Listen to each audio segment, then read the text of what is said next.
Hello. Hello, everybody.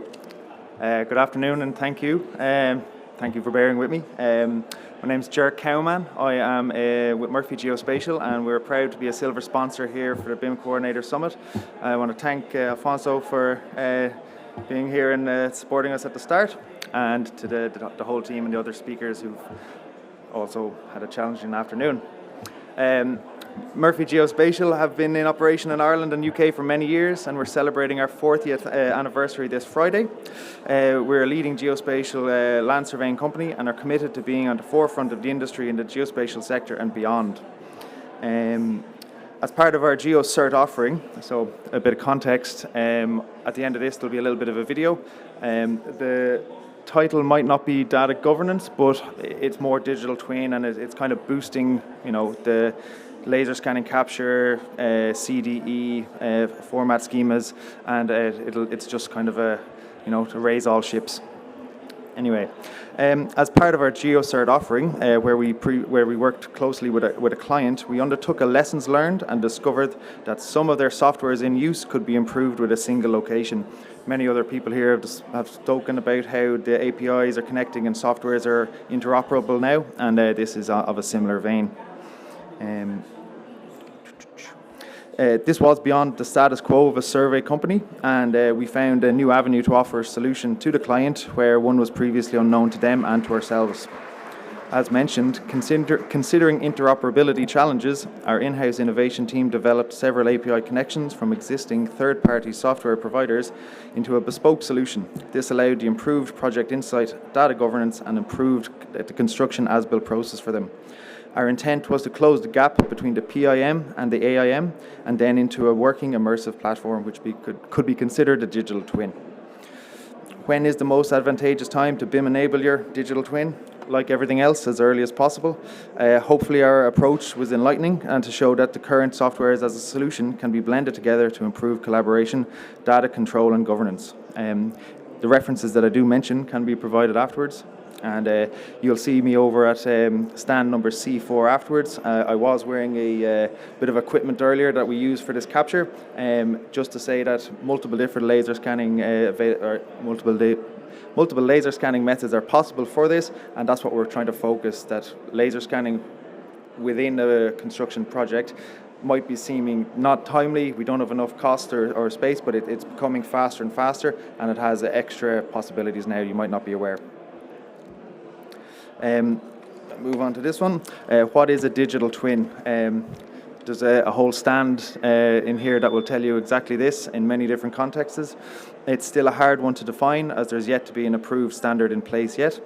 The continuity of terminology is an industry-wide challenge at this time, let alone with a burgeoning area which in itself is being defined by the sectors driving the research, investing the time for their own ends, and asset manufacturing, smart buildings, so on and so forth. Many of you here have come across the digital twin terminology and their associated benefits. Having a living data-rich building or asset which tells you when it needs changing involves a high startup and operational costs and will eventually pay off dividends over time, almost like children. IBM have named their current a couple of states for their digital twins, component twins, asset twins, system or unit twins, process twins. There's many different terminologies. They'll be flying around with different processes. But from a geospatial standpoint, we're seeing a current close alignment with an Amazon report from 2020, and they've got a 4-part definition. Descriptive digital twin is level 1, followed by informative, predictive, and then finally a living digital twin. We're picking the first one because we're finding ourselves in the early stages of projects where we're building up from that ground up, laser scanning older buildings to retrofit and so on and so forth. So we're hoping to get into the latter stages eventually and assist there, but for our own start point, we're going for the descriptive digital twin. What isn't a digital twin, I suppose? I'll need to say it if I've put it up on the slide. It is probably static information. A digital twin should evolve and have a live or updated info passing through it in some shape or form. This kind of ties in with what the PIM into AIM means, is that by adding more information and passing it across through the ISO Part 2 to Part 3 and onwards to Part 4, 5, 6 and beyond, it builds it up. And when the digital twin and the BIM terminologies do come together, and it seems like they are, it'll follow along progressively. Who is it for?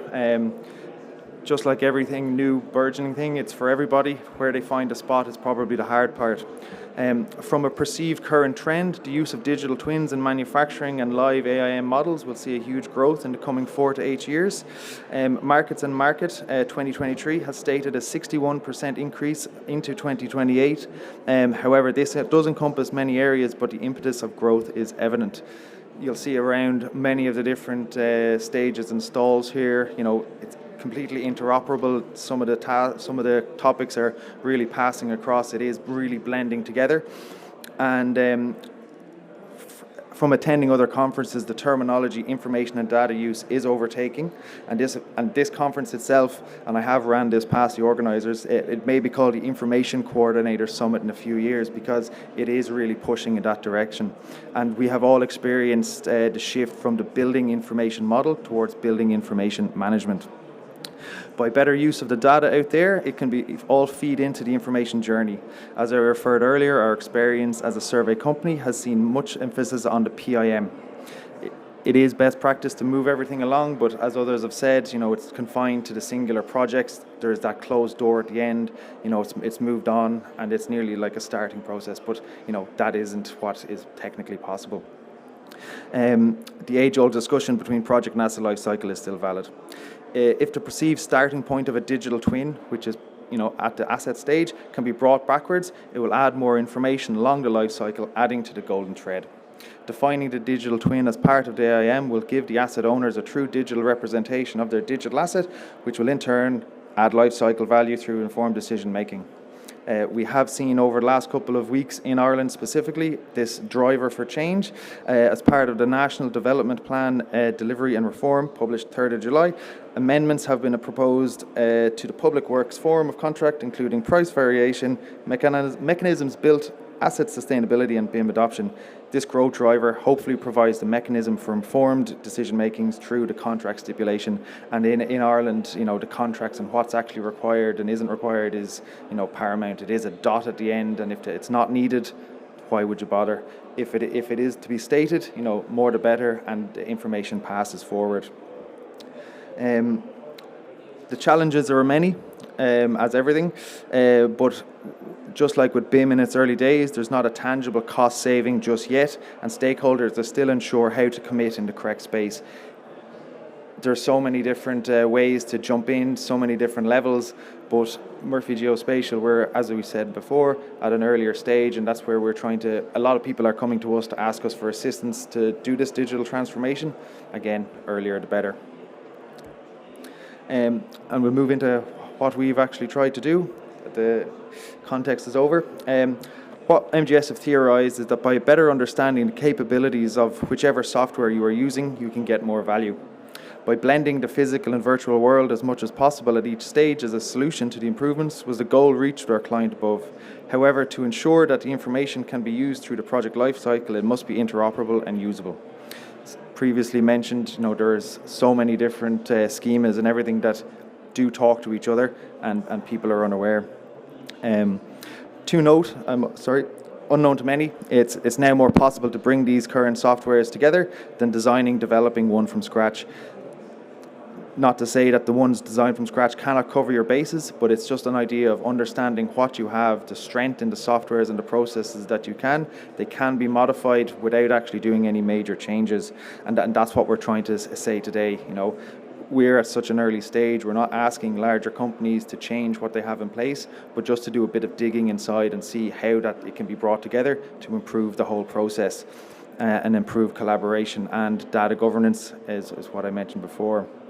To note, there are many ways to adequately capture the construction phase with 360-degree imagery. I think Cupix are out there with a great little presentation, and which is also shared with Revit models, many solutions. But by using alternative, now faster laser scanning, with higher accuracy, the capture methods, which is SLAM, we can use available online platforms to bring other options together, the BIM 360/ACC, and improve the data governance. Hopefully by showing showing that current and trend softwares can be combined together in an open source space, it may open the doors for better collaboration across the construction process, and the information feed can be built up for better informed decisions. The information requirements in the EIR and AIR are essential and need to be well defined for this process to take place. We're not trying to reinvent the wheel. It's just to get dots talking. By using a digital twin platform space to better visualize the BIM process with updated Revit models throughout construction stage, it can improve the data governance, improve the final asset model handover at when and if required. We trust in the laser scan data, and even if it's captured and not modified at the end, by having it in a repeated throughout the life cycle, it's always good, and as long as it's governed, you can find out exactly when and where that was. How did we get there? As noted, we need to define, we have our trifecta here that could be considered people, processes, or technologies, but we have our digital twin platform. Whether it is a digital twin or not, we have this platform that can be used to host it all together. We've got the CDE, which is the information governance that we use as BIM 360, and the exchange format, which we're saying is regular scan and capture update. Our client was using many siloed platforms, and through investigation we discovered that they were able to speak together. I'm not an expert in the API, there's far more software developers out there that can really discuss this further, but it was a shock to them, it was a shock to us that we could actually get this going, and it did work very, very well, very, very easily. This platform that we used was the Evian platform from Navis. It could be Purview 3V, many other ones that's needed, but it had that early days connection to an open API. It allowed digital immersive space and a diverse application ecosystem, which really, really worked, and it came with its own scanner, so it was quite a quick connection. BIM 360, most people here will know about it, is wide-reaching CDE, acts as the data governance, and by connecting these two together, we didn't change much. We implemented or improved what the Evian platform had, and took connections into BIM 360. The exchange format was the laser scanning. We are a laser scanning company, so we ensured that it was accurate data, right on time, on the required areas that the client needed. So it was built up from where they wanted it. It doesn't need to be laser scanning data, just to let you know. It could be 2D plans, photos, imagery, everything like that. It was just what it worked for us. They were looking for that laser scan capture. To make it all work as well, it always does need an internal champion. So there's no point in myself, trying to sell it or push it. It really needs to be driven from inside, and I think that everybody's learning that there is always somebody who wants to have that change, feels the struggle, the pain points, and has enough power and clout to move it within the company, and that's always essential. So this was meant to be the last slide, but we'll just talk about it now and we'll move straight onto the video.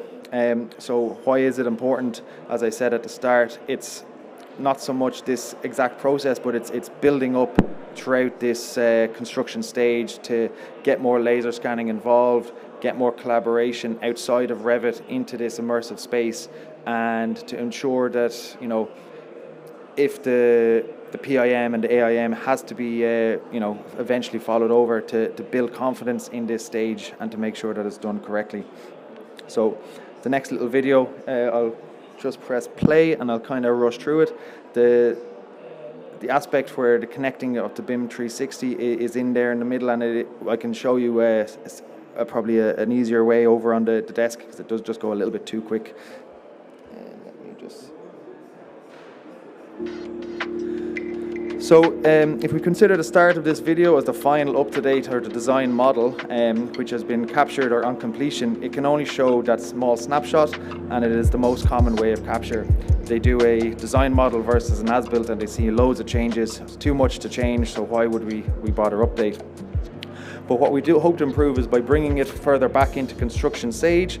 With these captures, we can edit and update where there's specific irregularities or clashes, and make sure that that final model is closer to its finished potential. The platform here we're seeing is the Evian platform, and you can notice on the left there's a couple of icons, dashboards that come as standard. What Murphy's have done is that we've added additional points to it, and it'll push across afterwards.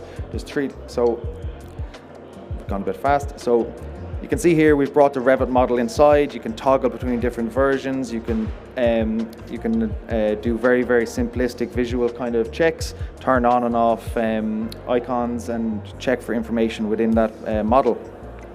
So by bringing in different model checks, you can update and build up the information towards it. As you can see, it operates as a bit of a 360-degree cloud and whatnot there. It is very user-friendly, and we call it nearly a Google Street View. The more interesting aspect is that we've connected it to BIM 360.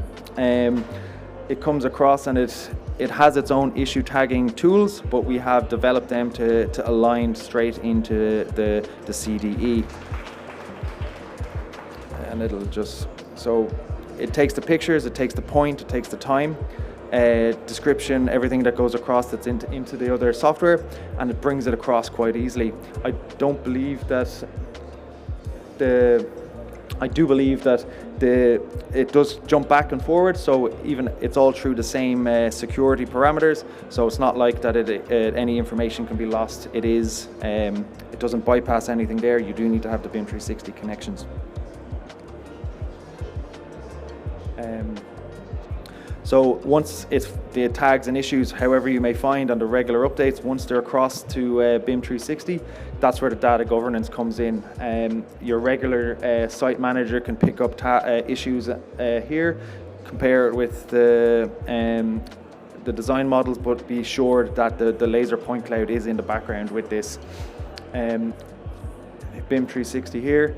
Issues and tags can be updated, moved to different stages, and then it can be followed along, and the normal reporting as BIM 360 does. So with repeated captures throughout, and capturing a site like this or a small little office space, this would take 15 minutes. Think about that on site, just regularly updating areas where you need. It's not a major rescan as you may think. It is getting faster and faster, just like everything else. Your models can be brought in and they can be kept in an iterative stages, and you know exactly where they are. This was a lovely little project for ourselves. It really did open up our eyes to the capability of that software development side, how easy it is to get there, and it did offer the solution to the client, and they were delighted by it. It was a test case, and we did, the project ended, everyone was delighted, and it will be coming again for this client. So when you do get that as-built model or that design model at the end in this process, you will see that there's more information, and it has been built up into a digital twin, I suppose. That's pretty much all I have to say at this. I think time's up as well, so I'm here for questions at the end with everybody. Thanks for your time.